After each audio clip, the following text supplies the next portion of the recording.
အမျိုးသားတစ်ယောက်ကသူ့ယောက်ခမကိုကြော်ကုန်နှိမ့်နေပေးနေတော့သူ့ယောက်ခမရဲ့ခေါင်းပေါ်မှာနံပါတ်တစ်ခုပေါ်လာတာကိုရုတ်တရက်သတိထားမိလိုက်ပါတယ်။သူနှိမ့်နေပေးတာဘိုးပြင်းထန်လေးအဲ့ဒီနံပါတ်ကပုံမြင့်တက်လာလေးပါပဲ။အစပိုင်းမှာတော့သူကဒီနံပါတ်ကိုတန်ရောစင်ကိုပြသတဲ့အရာလို့ထင်မှတ်ခဲ့ပါတယ်။ဒါပေမဲ့အဲ့ဒီနားမှာပဲသူ့ဇနီးရဲ့ခေါင်းပေါ်ကနံပါတ်ကိုကြည့်လိုက်တော့သူညဖြစ်နေတာကိုတွေ့လိုက်ရပါတယ်။ဒါကြောင့်သူကသူ့ဇနီးကသူ့ကိုလုံးဝမချစ်တော့ဘူးလို့အထင်မှားသွားခဲ့ပါတယ်။ဒါနဲ့သူကသူတို့ရဲ့ဆက်ဆံရေးကိုပိုကောင်းအောင်မျိုးမျိုးစူးစမ်းခဲ့ပေမဲ့ထူးဆန်းစွာပဲသူ့ဇနီးကသူ့ကိုဘလောက်ပဲချစ်ပြဂယူးဆိုင်ပြပါစေခေါင်းပေါ်ကနံပါတ်ကတော့သူ့ညမှာပဲတည်ရှိနေခဲ့ပါတယ်။နောက်တနေ့ကုမ္ပဏီရောက်တော့သူ့လုပ်ဖော်ကိုင်ဖက်တွေရဲ့ခေါင်းပေါ်ကိုတိတ်တဆိတ်လိုက်ကြည့်ပြန်ပါတယ်။အားလုံးကသူ့ညတွေကြီးပါပဲ။အိမ်ပြန်ရောက်တော့သူ့ယောက်ကကြီးအဖေရဲ့ခေါင်းပေါ်ကနံပါတ်ကလည်းသူ့ညပါပဲ။ဒါပေမဲ့သူ့ယောက်ခမအမေကိုပြန်ကြည့်လိုက်တဲ့အခါသူ့ခေါင်းပေါ်ကနံပါတ်ကထပ်ပြီးမြင့်တက်လာပြန်ပါတယ်။ယောက်ျားဖြစ်သူစဉ်းစားနေတော့မှပဲသူ့ယောက်ခမကသူ့ဆက်ထောက်မှာပေးနေတဲ့အစားအစာအကျွင်းကြံလေးကိုသဘောကောင်းစွာနဲ့တုပ်ပေးလိုက်ပါတယ်။ဒီပြုတ်မှုတေးသေးလေးတစ်ခုတည်းနဲ့သူ့ခေါင်းပေါ်ကနံပါတ်ကချက်ချင်းနေထက်တက်သွားပါတယ်။ယောက်ျားဖြစ်သူကအံ့ဩသွားပြီးသူ့ယောက်ခမကိုအရန်လာတာပဲလို့ချီးကျူးလိုက်ပါတယ်။ယောက်ခမဖြစ်သူကချက်ချင်းမျက်နှာနီးရဲသွားပြီးရှက်သွားကနံပါတ်ကနည်းထက်တက်သွားပြန်ပါတယ်။သူကဘဏ်ကန်တွေရှင်းလင်းဖို့ကူညီပေးလိုက်တဲ့အခါနံပါတ်က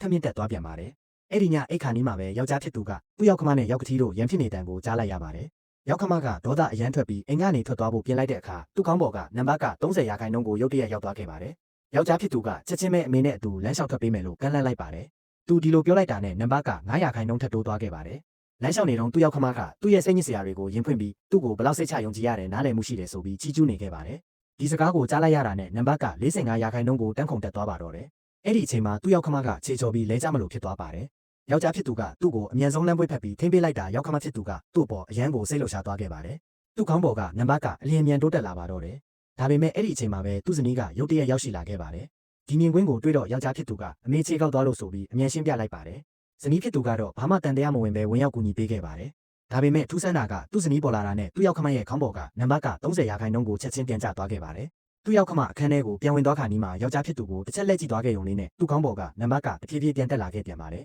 ။နောက်တနေ့မှာတော့သူ့ယောက်ခမကယောက်ျားဖြစ်သူကိုသူမရဲ့ဒဏ်ရာရထားတဲ့ခြေထောက်ကိုဆေးလိမ့်ပေးဖို့အကူအညီတောင်းလိုက်ပါတော့တယ်